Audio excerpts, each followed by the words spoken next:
the golden age of 1997? I don't know. I feel as though that was when things started to go wrong. Like the mid to late 90s, like there was some cool stuff going on, and that's when you and I were like really into music. But there was, as I listened back, there was a lot of crap. The net was wider. That's all. But there was some gems. All right, so this band, Default. Yeah. I don't want to see you waiting. I've already gone too far away. All right, we'll just listen to this for a second.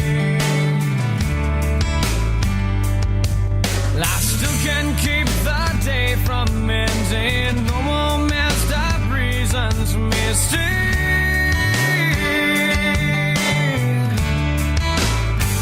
Well, this is not for real, afraid to feel. I just hit the floor, don't ask for more. I'm wasting my time, I'm wasting my time. You can't stop the feeling, there is no reason. Just make the call and take it all again. All right, so let's hear the verse of it. Keep playing it. Whoa, yeah. Whoa! Listen to the verse.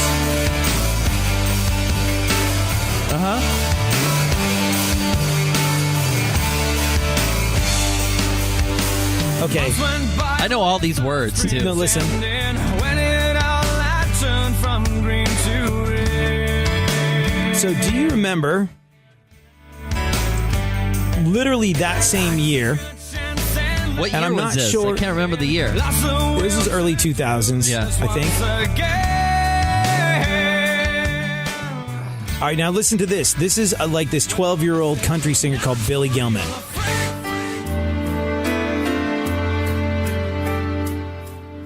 Some kids have and some kids don't. And some of us are wondering why.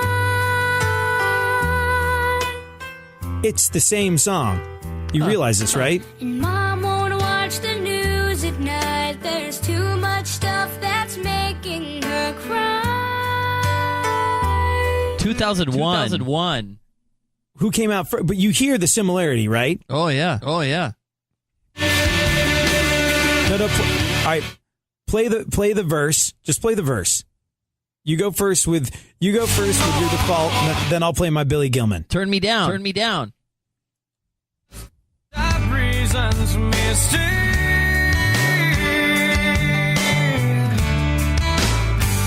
Well, this is not for real. And then the verse.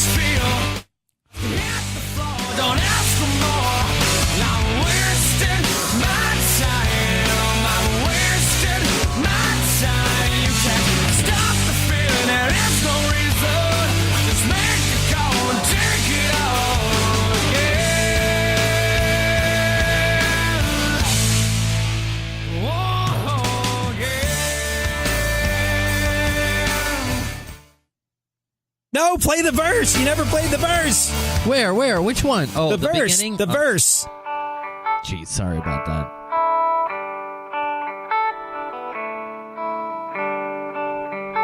I just love Default so much. I don't want to see you waiting. I've already gone too far away.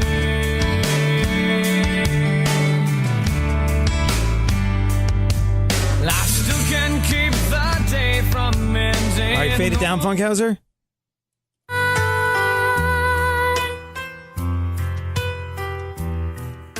And Mom won't watch the news at night. There's too much stuff that's making her cry. Where'd this come from? I don't. Billy Gilman, I don't know, but I remember hearing it and being like, somebody's ripping off somebody. Either that or it's one of those situations where like some big songwriter wrote all the songs, so he rips himself off or she rips herself off, because that happens. There's a couple guys that wrote like all the songs for like Bon Jovi and Aerosmith in the 80s, and they all sound similar, and they wrote songs for the Go-Go's as well, and it's all the same stuff, and they're ripping themselves off, which is weird. Can you feel it crush you? Does it seem to bring the worst in you out? There's no running. It's like this is defined as like the in-between time. Things that hold you down. The aftermath of when music died, and then there was like a 10-year gap, and then Until everything was good again. yeah. Shine. Oh, I know this band. Oh, I you played do? this song when I played this song when I very first started on the radio. It's kind of good. But you should know these colors that you're shining on. Shine out the band. I don't know, man. I remember hearing it at the time, being like, "No, but this wasn't their big, yeah, this was a big song." I never really got it right. I never stopped to think of you. What are these guys called again? Crossfade. Crossfade. What I really meant to say.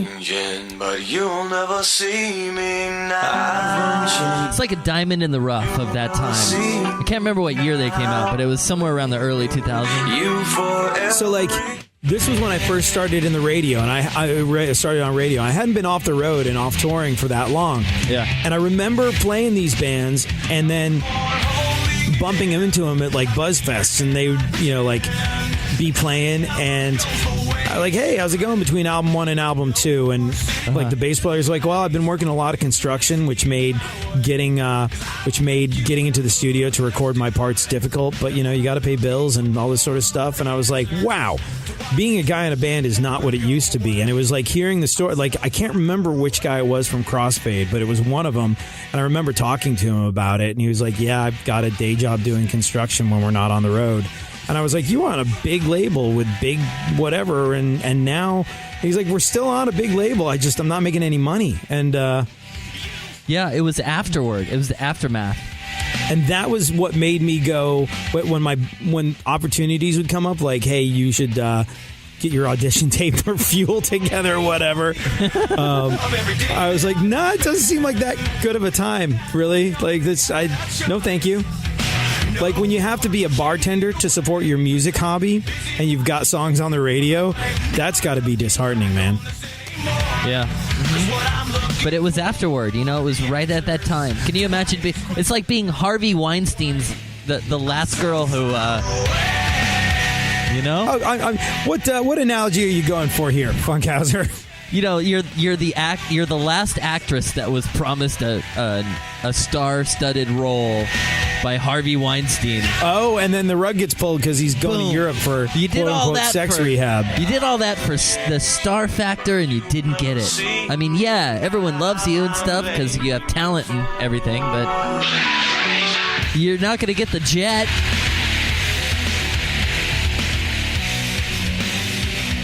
You'll never be Puddle of Mudd. You know what? I hope that's who comes. You know the guy from Puddle of Mudd, who is one of the most obscenely talented people you're ever going to meet. Like, he really is. Like, amazing voice, amazing Signed songwriter. by Fred Durst. I was at CBGB's when these guys were showcasing for their record deal, and those are such fun events. If you can ever go to a showcase. I was there when these guys were showcasing for their record deal, and like, I'm in New York City, I'm in a band, I also do A&R for a label, and so I'm at a showcase every single night, and most of it, like, this sucks. Really? They got signed? Lots of luck with that. Oh, it sank without a trace? Yep, thought it would. And like, just, you saw a whole lot of that's just okay when you were out doing these things. Saw Puddle of Mudd play at CB's before CB's got closed down. And the guy who was running sound, I think, did sound for Limp Bizkit and Smashing Pumpkins as well. He made this dirty little burnt-out club sound like God. And it was just undeniable. It was undeniable, like, that something was going to happen with this band. And like a week later, they're out and they're on the radio. And it was one of the few times I ever remember looking at something going, this is going to be huge, and then literally a month later it was. And look, these guys have become a punchline to a lot of jokes because the lead singer Wes Scantlin can't get his act together to save his life. He's got, like, play that song Blurry. That's a crossover. That's how he's able to buy 5 houses because of this song, because it crossed over multi-formatic, multi-genre. Oh no, this was humongous. Yeah. And it's beautiful in its inception and how they put together the guitar parts with the harmonics and stuff. It's just like, listen. Like, I always thought this was an insanely beautiful piece of music. Yeah. And then you find out it's about his young son and wanting to be a better dad, and you're just like, wow, there's really something here. And it's funny because this song stuck around, and I was playing it on the radio just 2 days ago, in the same week where Wes Scantlin has been sentenced to two different. No. Yeah, he got 2 different sentences. One was a fine for something like $50,000 for vandalism on his street. Another one was he's doing like 40 days of jail time because he tried to get on a plane with a loaded BB gun. Oh, come Just on, like man. I know, the dumbest stuff you've ever heard. And then I go into this song, which came out in about 2001, about how he was determined to be a better dad for his kid. And I was like, that kid is probably about, 20 years old now. And he's gone through his life with a dad that just has got everything. Talent, opportunity, ability, all these things, and just cannot, for the life of him, get it together. And is a really nice guy, too. Like, one of my favorite interviews I've ever done was with Wes from Puddle of Mudd. And, and I don't know how it's possible, but as out of it as he is all the time, he gets on stage, and there's been some really questionable videos that floated around a little while ago with him just like completely being too out of it to sing. But as much as he's put himself through, 9 days out of 10 when he gets on stage, he's got this humongous voice and he kills these shows. And it's one of those things though where when this song came out, he was probably playing to about anywhere between 5,000 and 10,000 people a night. Now, he's lucky if 500 people show up. Yeah. Yeah. And the big part of the reason why they've stopped showing up, and this has happened in Houston a bunch, where people have stopped showing up because he stopped showing up. Yeah. Either he'll get on stage and be completely out of it, or there were a couple shows where he didn't make his flight because he did something dumb, like tried to get on the plane with a BB gun. And his fans have stopped showing up to shows because he is so inconsistent. It's like, I'm not spending $20 of my hard-earned money on someone who's going to let me down again. This guy had everything handed to him and just blew it. And when I say everything handed to him, I mean the talent portion of it. I mean, he worked hard to get where he was going. You know how he got signed? No. So he was wandering around at a music festival with a demo tape in his hand looking to give it to somebody. And he wasn't allowed behind the barrier to give it to a passing Fred Durst. And he threw his demo tape at Fred Durst. Like, literally threw it at Fred Durst, and it hit him. And Fred Durst was just like, whatever, picked it up, and he was just like, oh my God, I just pegged the lead singer of Limp Bizkit, like, in the head with my demo tape. That didn't go the way I was hoping it would go. And like 2 days later, Fred Durst called him up and signed him, and like the rest became rock history.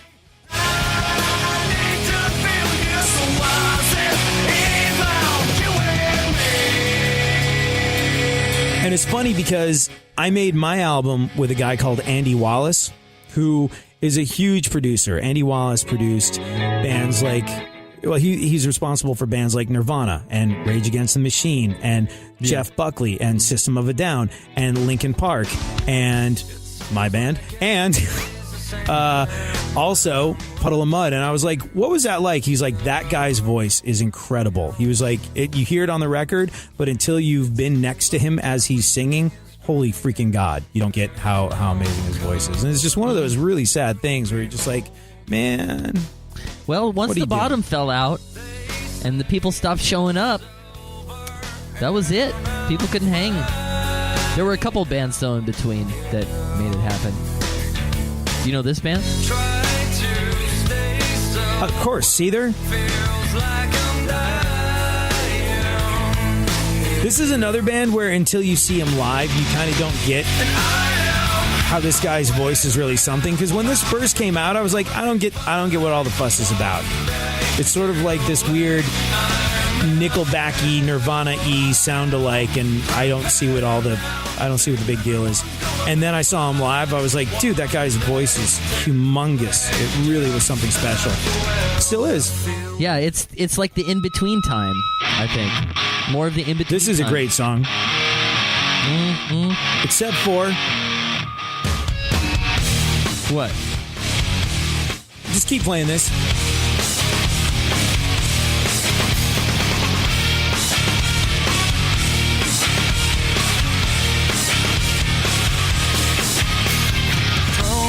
Dollar bills and leave your thrills all here with me.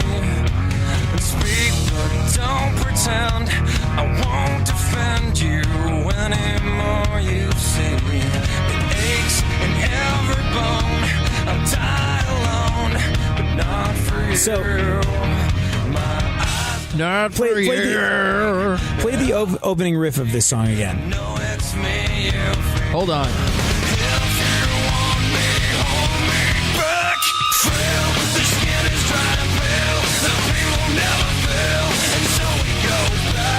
It's so good. Okay, here.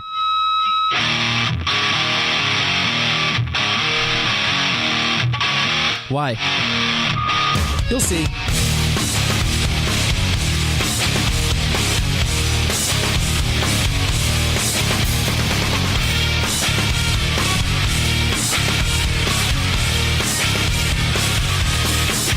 Okay, stop. Whoa, whoa.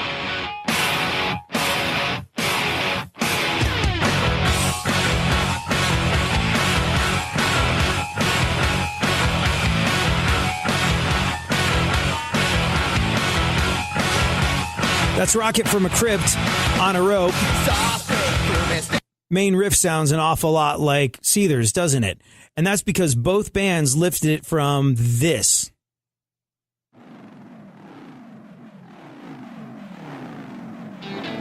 I'm sorry, was that a rocket? Was that a rocket from the Crypt reference? That was on a rope. What? What's this? It all just comes from Billy Squier's Everybody Wants You.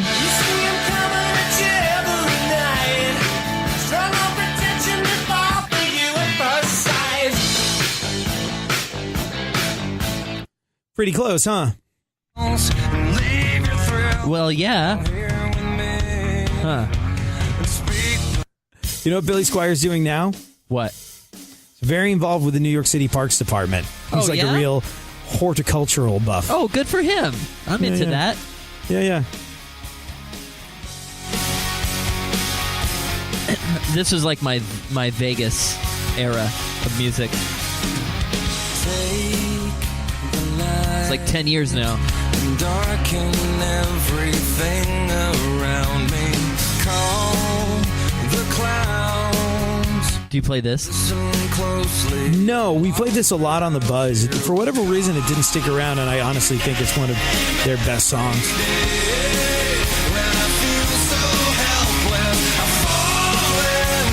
You know what? All right, we have to do a real show in a second, but Yeah. play Country Song by Seether. The one you sold to fool the world. You lost your self-esteem. Well, I can't stand to look Oh, at you yeah. now. This revelation's out of my hands. Still, I can't bear the thought of you now. This complication's leaving me scared. Stay when you think you want me. Pray when you need advice. Keep it going, because I'm about to blow your ever-loving mind. You better not. Blame all your weakness on me. Shame that I'm so contrite. Hey, keep your fingers off me. Why can't I get through? You think you have the best of intentions. I cannot shake the taste of blood in my mouth. I keep on thinking that it's all done and all over now. You keep on thinking you can save me, save me.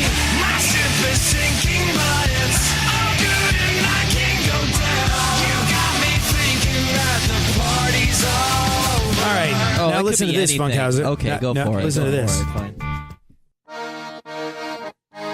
Oh, come with me now, Congos. Oh, I am.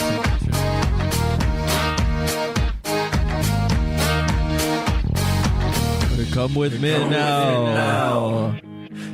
But even the guy's voice. It's Seether with an accordion.